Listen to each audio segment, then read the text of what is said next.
अहो पोरगा आजारी आहे, नाही तर कशासाठी येईन तुमच्याकडे? अहो ती झालं की, पण आता रेटच तेव्हा चालू आहे तर काय करणार? 10% द्यायला लागेल. अहो म्हणजे 10,000ला 1,000 रुपये याजच द्यायला लागल की. त्याला पर्याय नाही. नाही तर बघा कुठं काय होतंय का तुमचं. नाही द्या आत्ताच्याला, लय नड आहे बघा.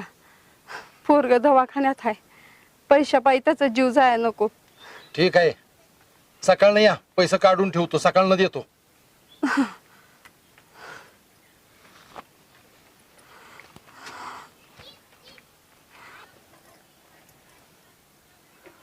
पोरगा आजारी हे मान्य, पण 10% कधी फिटायचं?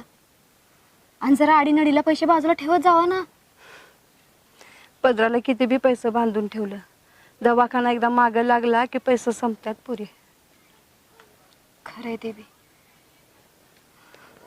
बर, उद्या सकाळच्याला 10% घेण्यापेक्षा आज रातच्याला जर मी 2% तुम्हाला कर्ज दिलं तर?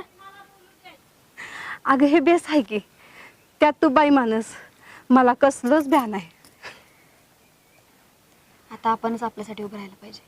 म्हणजे काय नाही, तुम्ही या रातच्याला, हा, आणि येताना फक्त 200 रुपये घेऊन या. नका काळजी करू.